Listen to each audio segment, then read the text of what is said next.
అభినంద్ ప్రియమైన జేహోజిర్ లోదన spiritual ప్రియేటివ్ members అందరికీ నా హృదయపూర్వక వందనాలండి. ఇది నిన్నక ఏర్పాటు చేయబడిన వాక్య భాగము మత్తయి సువార్త 25వ అధ్యాయము 31వ వచనం చదువుదామండి. తన మహిమతో మనుష్య కుమారుడును ఆయనతో కూడా సమస్త దూతలను వచ్చినప్పుడు ఆయన తన మహిమగల సింహాసనం మీద ఆసీనుడై ఉండును. చిన్న ప్రేయర్ చేసుకుందామండి. స్తోత్రం స్తోత్రం స్తోత్రం. పరిశుద్ధుడు పరిశుద్ధుడు పరిశుద్ధుడు సర్వభూలోకమును సృజించి దానిని నీతితోనూ న్యాయంతోనూ పరిపాలించుచు కొన్ని ఆడబడుచున్న మా ఘననేసయ మీ ఘనమైన పాదములకు లెక్కించలేని వందనములు స్తోత్రములు చెల్లించుకుంటున్నాం తండ్రి. సర్వశక్తి గల దేవుడిగా మీరున్నారు తండ్రి. ఏసయ్య మీ యొక్క వాక్యాన్ని మేము వింటుండగా నా తండ్రి ఏసయ్య వాక్యం వింటున్న ప్రతి ఒక్క బిడ్డను నూరంతలకు దీవించి ఆశీర్వదించండి.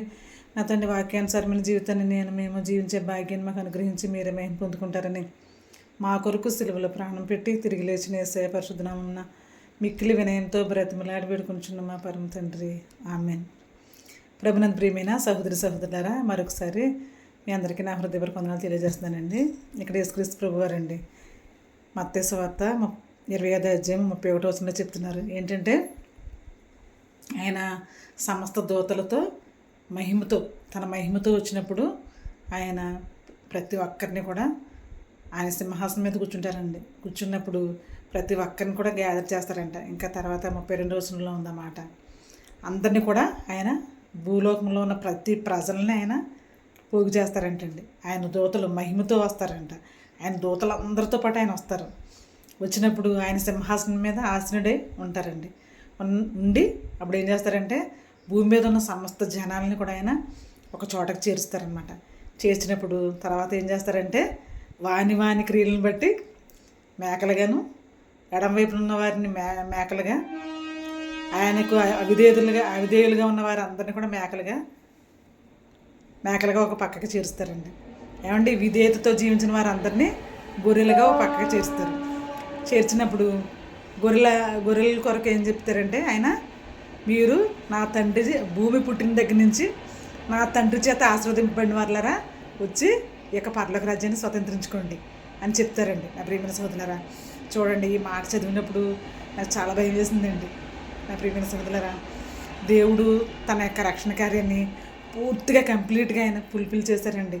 ప్రతి వాక్యంలో కూడా నేను ఈ మాట చెప్తున్నాను. నా ప్రియమైన సోదరులారా, ఆయన ఏదైతే చెప్పాలనుకున్నారో ఈ లోకానికి వచ్చి ఆయన ఏదైతే కంప్లీట్ చేయాలో మొత్తం అంతా కూడా ఆయన కంప్లీట్గా నెరవేర్చాడండి. ఆయన నెరవేర్చి ఆయన శిలువ మరణం పొందేటప్పుడు తండ్రి సమాప్తమైంది, నా ఆత్మని నీ చేతికి అప్పగిస్తున్నాను, తండ్రి సమాప్తమైందని చెప్పారు ఆయన.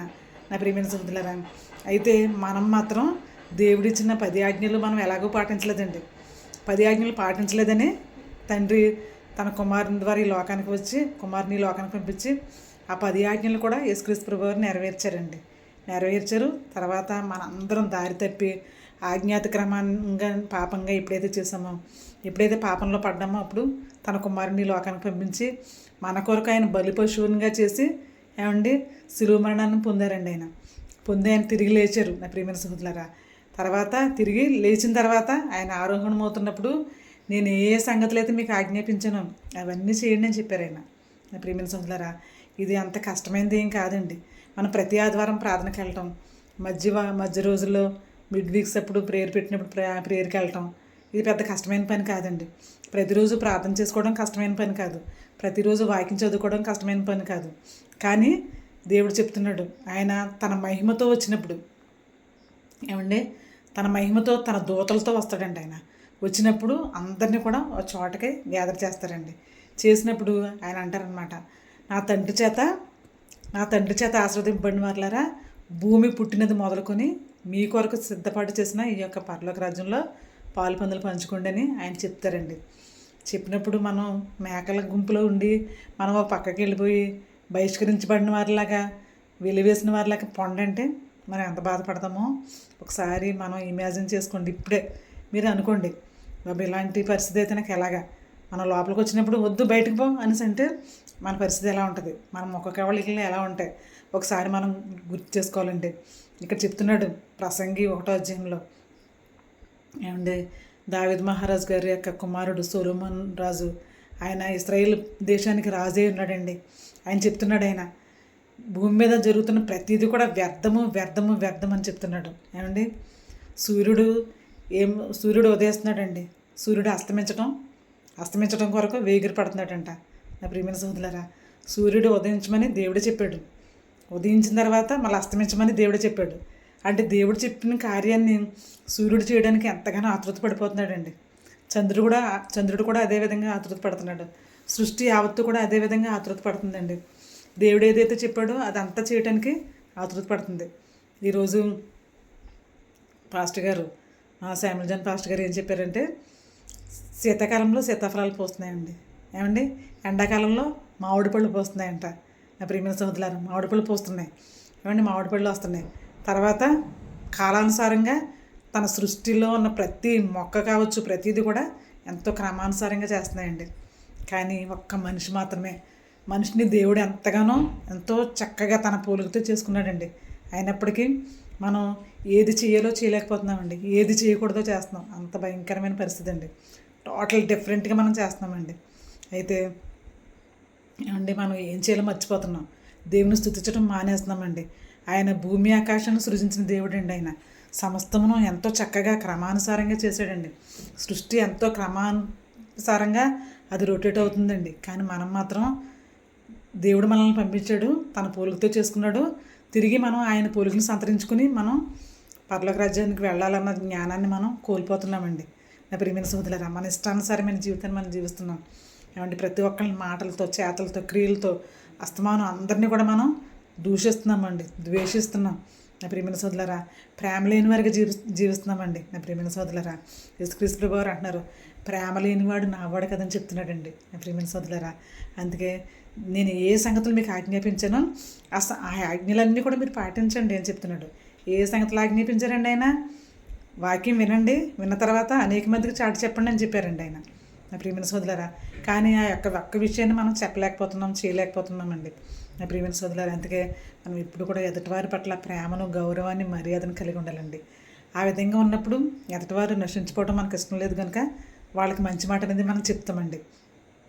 ఏమండి, ఆకాశములు దేవుని మహిమ వివరిస్తున్నాయి, అంతరిక్షం ఆయన చేతి పనులను ప్రచురం చేస్తున్నాయి. కానీ మనం దేవుని యొక్క వాక్యాన్ని మనం చెప్పలేకపోతున్నాం, దేవుని స్తుతించలేకపోతున్నాం, దేవుని గణపరచలేకపోతున్నామండి. నా ప్రియమైన సోదరులారా, అందుకే మనం ఎప్పుడు కూడా ప్రార్థన చేసుకోవాలి, వాక్యాన్ని చదవాలి. మన పాస్టర్ గారు వాళ్ళు ఏమైతే చెప్తున్నారో ఆ వాక్యాన్ని మనం మైండ్లో ఉంచుకుని వాక్యానుసారమైన జీవితాన్ని నాకు ఈ ప్రభు అని మనం దేవుని అర్థించాలండి. అర్థించినప్పుడు దేవుడు తప్పకుండా మన ప్రార్థన వినేవారిగా ఉంటారండి. ఆయన చెప్తున్నారు, పేరు పెట్టి నిన్ను పిలిచి ఉన్నాను, నీవు నా సొత్తు అని చెప్తున్నాడు ఆయన. నిన్ను అన్నడు విడువని అడమని చెప్తున్నాడు. నా ప్రియమైన సోదరులారా, మీ చింత యావత్తు నా మీద వేయండి అని చెప్తున్నాడు. నా ప్రియమైన సోదరులారా, అందుకే ప్రతి ఒక్కరు ఏం చేద్దామంటే, దేవుడు ఆయన మధ్యాకాశంలోకి వచ్చినప్పుడు ఆయన అంటున్నారు, తన మహిమతో, ఏమండి, తన దూతలతో ఆయన వస్తాడు. వచ్చినప్పుడు సింహాసనం మీద ఆసీనుడు అవుతాడు ఆయన. ఆసీనుడు అయినప్పుడు మనల్ని పిలుస్తారండి. మన గొర్రెల గుంపులో ఉంటామా, మేకల గుంపులో ఉంటామా, ఒకసారి మనమే డిసైడ్ చేసుకోవాలండి. అందుకే దీపం ఉండగా నీళ్ళు చక్కబెట్టుకుని పెద్దలు చెప్పినట్టుగా మనం తప్పకుండా మనం ఇక జీవితాన్ని చక్కబెట్టుకుని, సూర్యుడు సొలొమోన్ మహారాజు, ఏమంటే జ్ఞానవంతుడైన సొలొమోన్ మహారాజు, దేవుని దగ్గర జ్ఞానాన్ని పొందుకున్న సొలొమోన్ మహారాజే చెప్తున్నాడు, భూమి కింద జరిగేది సమస్తం వ్యర్థమే. ఏమండి, మనం చాలా జనాంగాలు పుడుతున్నాయి, మన ముందు తరాలు అన్నీ కూడా పుట్టారు, తర్వాత వెళ్ళిపోయారండి. కానీ భూమి మాత్రం పదిలంగా అలాగే ఉండిపోతుంది. నా ప్రియమైన సోదరులారా, కానీ మన యొక్క ప్రవర్తన, మన యొక్క పద్ధతులు మనం మార్చుకోకుండా దేవునికి ఇష్టం లేని జీవితాన్ని మనం జీవిస్తున్నామండి. ఆ విధంగా కాకుండా యేసుక్రీస్తు ప్రభువు వారు అంటున్నారు, కుడివైపున ఉన్న వారితో అంటున్నారనమాట, నేను ఆకలి కొనక మీరు ఆహారం పెట్టారు, నేను దాహం కొనక మీరు నాకు దాహం ఇచ్చారు. ఏమండి, ఎవరైతే వస్త్రం లేని వారిగా ఉన్నారో వాళ్ళకి వస్త్రాలు ఇచ్చారని చెప్తున్నారు యేసుక్రీస్తు ప్రభువు వారు ఇక్కడ. అందుకే ఇప్పుడు కూడా ప్రేమ కలిగి జీవిద్దామండి. ఎవరైతే ఇంకా రక్షణ లేకుండా ఉన్నారో అలాంటి వారికి సత్యవాక్యాన్ని మనం చెప్దాం. చెప్పి దేవుని యొక్క కుమార్తెలుగా వారు ప్రవర్తించలేగానే వాళ్ళందరికీ పరివర్తన తీసుకొచ్చే భాగ్యాన్ని దేవుడే మనకి ఇచ్చారండి. ఆ భాగ్యాన్ని మనం చక్కగా మంచిగా నిర్వర్తించుకునే వారిగా ఉందామండి. యేసుక్రీస్తు ప్రభువు వారు వచ్చినప్పుడు, ఆయన మహిమతో వచ్చినప్పుడు మనం అందరం కూడా సంతోషంగా ఆయన ఎదుర్కొనే భాగ్యాన్ని దేవుడు మనకి ఇవ్వాలని మనం ప్రేయర్ చేసుకునే వారిగా ఉండాలి. వాక్యానుసారమైన జీవితాన్ని జీవించాలని దేవుని అర్థించుకుని పొందుకునేవారిగా ఉండాలి. నా ప్రియమైన సోదరులారా, దేవుడి వాక్యాన్ని దీవించి ఆశీర్వదించును గాక. వాక్యం వినుచున్న మీ అందరినీ కూడా దేవుడు ఆయురారోగ్యాలతో, సుఖ సంతోషాలతో దేవుడు దీవించి ఆశీర్వదించును గాక. ఆమేన్.